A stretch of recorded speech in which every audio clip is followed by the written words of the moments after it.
The Toronto Raptors played their first Summer League game today, and we have a lot of interesting narratives coming away from it, including Christian Koloko's first performance as a Toronto Raptor, which was pretty encouraging in my eyes. Additionally, Delano Banton had a roller coaster of a game, struggling in the first half significantly and then really turning it around there in the second half, so we'll talk about his performance. Also, Armoni Brooks, man, this guy came out cooking from the jump, cooking those Philadelphia 76ers, and he is going to make some very tough, make it tough on Masai Ujiri to make some of these roster decisions. So we have a lot to dive into. So without further ado, let's dive straight into it. Hello everybody, Ben Rogers here at the Raptors Digest, breaking down the Toronto Raptors Summer League W, 97-77 against the Philadelphia 76ers, and this was a good game to watch as Raptors fans. It seemed, it's a 20-point victory. However, throughout, there were some back and forth moments. It was close for most of the game, and the Raptors ended up crushing them late in this one. But the first storyline that we got to take away from this game is, how is Christian Koloko looking? Because the Toronto Raptors have been talked about, acquiring a 7-foot center over the past 2 seasons. There's been so many Raptors fans that want to see us get a traditional center, and Christian Koloko looks like one of those guys. Had 12 points, 7 rebounds, 2 assists, 3 steals, and 3 blocks in this game, and 6 personal fouls. Obviously, personal fouls, you can't get fouled out of Summer League, so he's able to play that in 27 minutes, and I'm intrigued by Christian Koloko's game, because the first thing you see when he's out there on the court, he is a deterrent around the rim. Players go in, he's got those long arms, his defensive fundamentals are pretty solid, at least in terms of knowing where to be. He's pretty mobile for a 7'1" big. Obviously, all that stuff improves as you sort of grow as a NBA center, right? It takes a couple years to sort of get used to NBA style defense, become, if you're one of those athletes, be able to get quick around the 3-point line if you get switched on to some people. But I thought the seeds of a really strong defender were there for Koloko tonight. And the 3 blocks, I believe they all came in the first quarter of this game, right? Was very encouraging to see him swatting those shots. And I thought his instincts were pretty good on the offensive end as well. Took 1 3 in this game, obviously didn't take any in college, I don't believe, or didn't make any in college. But we know Nick Nurse is going to make sure he's hoisting them up, working on that outside shot, as we saw with Precious Achiuwa this season. Obviously the propaganda. Might have to get some Koloko propaganda too, because, I have a feeling his touch around the rim still needs a lot of work. And this is the case. I said it on draft night. I said it when we acquired this guy. Big men always take a long time to sort of polish their offensive game, especially when they're coming in as sort of defensive, elite centers, right? Even the top guys, usually it takes a while for them to develop their touch, right? Their finesse game to pick up with their physicality game. So the Toronto Raptors, we have one of the best development staffs in the league, and we just acquired Rico Hines hired Rico Hines into our coaching staff. So I'm very bullish on Koloko. It might be a year before he really starts catching the eye of a lot of Raptors fans, before we really see what this guy can do. However, I think he's going to get minutes at times this season. He might frustrate some people with touches around the rim missing and all that sort of stuff, but he's a great athlete. He's a solid dunker. Looks like he has a solid IQ for a young player, right? Coming in, knowing where to be on defense and stuff. I was very encouraged with what I saw from Koloko today. So let me know what you guys think, because obviously he's the most intriguing prospect, because outside of Harper Jr., right, he's a rookie that we haven't really seen too much, and we're trying to get very excited about.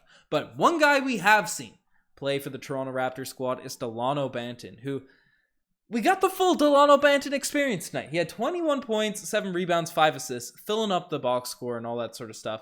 On top of it, he had 7 turnovers and 4 fouls, had 6 of 11 from the field, but shot 2 of 3 from the 3-point line, right? I should be displaying this box score. I got this here. Didn't look good without the graphic, so you can see the numbers, the box score for the guys.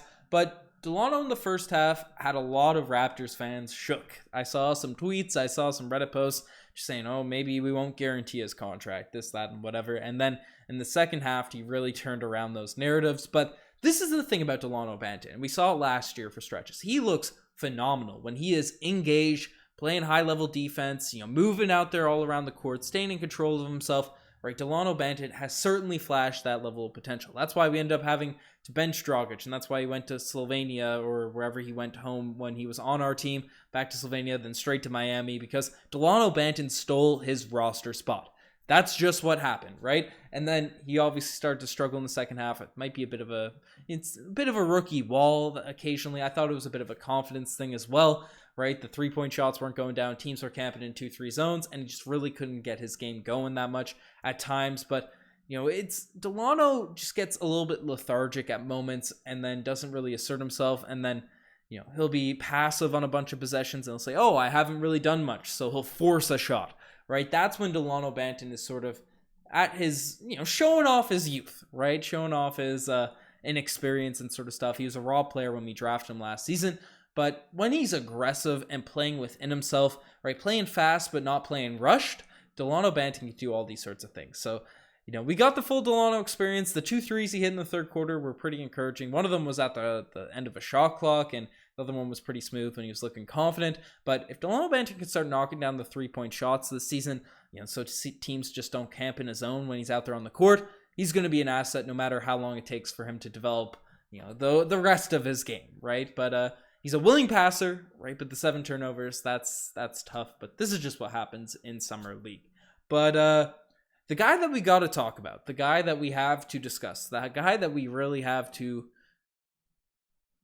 think about is Armoni Brooks, because obviously everyone knows I'm a Champagnie coffee guy. All right, I love Justin Champagnie, but it looks like DJ Wilson. Stop that automatic replay. But it looks like DJ Wilson, given the roster construction as is right now, a potential trade could go down, which would open up more roster spots, but we're under the assumption that's not going to happen just, currently, given there's no one on the team by the name of Kevin Durant just yet. But currently, as the roster is constructed, we have about one open roster spot, assuming Delano Banton's option is going to get picked up for either Champagnie, Armoni Brooks, DJ Wilson, any of these guys, right? That's who's going to be competing throughout Summer League, training camp, all that sort of stuff. And Justin Champagnie looked great last season. But Armoni Brooks tonight, look at his box score, 25 points, 7 rebounds, 2 assists, but 5 of 12 from the 3-point line, was splashing them down, especially at the end of the game when the Raptors needed some buckets, needed to get their stuff going, right? Armoni Brooks was there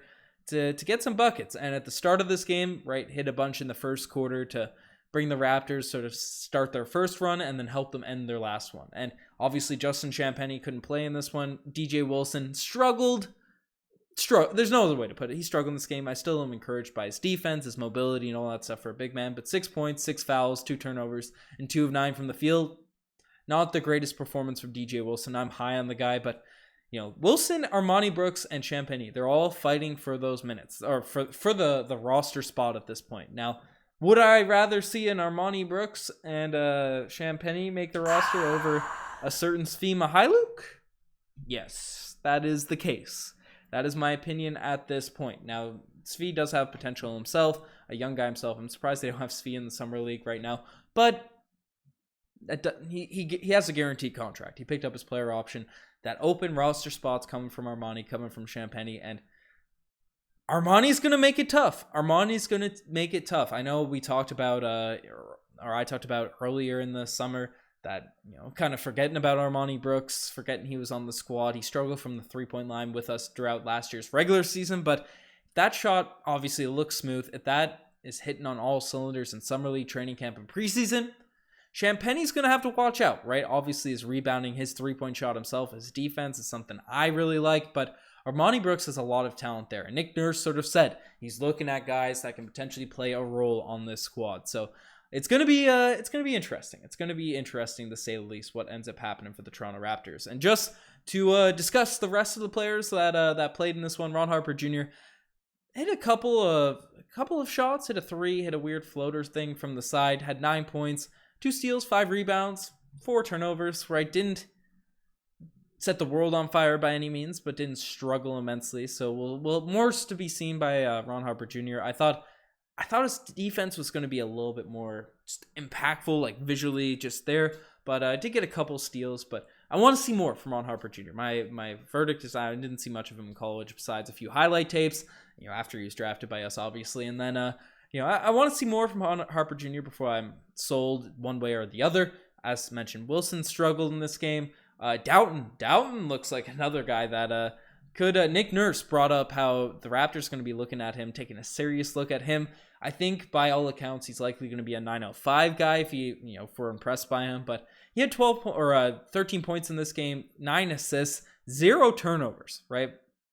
For Summer League, that's extremely impressive. Didn't make his threes, but the middies were popping off for Doughton there. He's a guy, obviously, everyone knows that listen to the podcast. I love my passers. I love the guys that can facilitate for others, right? We do have a lack of depth there at the point guard position.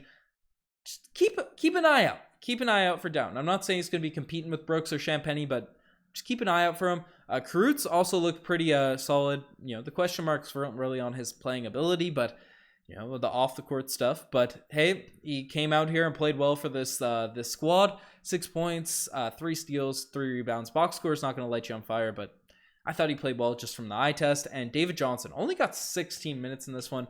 Obviously, the pictures of him coming out, looking more swole, looking really athletic, and he was obviously our two-way guy last season. 5 points, knocked down a 3, 1 for 4. I think David Johnson's going to be the odd man out. That's just from the eye test, just from the minute situation, right? Doughton outperformed him. Obviously, Brooks, Champagnie has a whole season body of work last year. It's going to be interesting, but let's quickly run through the segments. I know it's a Summer League game, but we got to get some segments out here. And tonight, Spicy P-Lay of the day. There's a few. One of them's going to Koloko. Getting a couple of alley-oop dunks, looking fresh. Delano had a dunk early in this game as well. A few blocks from Koloko could definitely be on here. The foul situation, I think he had like a block, almost had a second one. The ref called a foul. If he got a double block possession, that would have been pretty exciting because the Raptors don't block many shots since we've gotten rid of our centers. So shout out to Koloko, balling out for the Raptors. I think he's going to be good, man. Give him some more development. He's going to be nice for the squad. But not all plays can be the spicy Pele of the day, and some just make you say, oh, geez. And tonight, the OGs, we're getting a positive OGs. So at the end of this one, the Toronto Raptors went on a 22-2 run or 20-2 run to end off the game, right? It was close, and then the end of the fourth quarter, the Raptors just completely blew this thing open. Armoni, Karutz, Delano, they were all doing it. They were all balling out there for this squad. So, if you're ending off a game with that ridiculous of a run, the Sixers team played pretty well. Isaiah Joe was pretty solid for them, right? They had some guys, Champagnie himself, the other Champagnie, right? They had some players. I thought the Sixers played well, but the Raptors just absolutely dominated them at this end of this one. Made me say, oh, geez, in a positive sense. And finally, the infamous, the one, the only, Paul Pierce. Oh, no, the Paul Pierce Golden Kazoo. Again, I'm always, the Kazoo always kazoos me with the animation button. But the Kazoo, probably going to Wilson, 2 for 9 from the field in this game. Didn't stand out greatly. David Johnson, 2 of 5. Didn't get that much minutes, so I won't throw it on there. But nothing too negative from the Raptors. If I really want to give a Golden Kazoo, it's Delano Banton struggling in the first half. He'd make anyone that critiqued him or criticized him eat their words for the second half, but it took him a little while to get going. He looked bad. He looked objectively bad there in the first half. So first half, Golden Kazoo going to Delano Banton, but he made up for it because Delano's the man. He's going to be a nice fighting for one of those backup point guard positions. But let me know what you guys thought of this Summer League game in the comment section below. You guys are the best to make this far. Check out the Instagram, the TikTok, the Twitter, all that cool stuff. Anyways, enough of me rambling. I'm signing off. Cheers.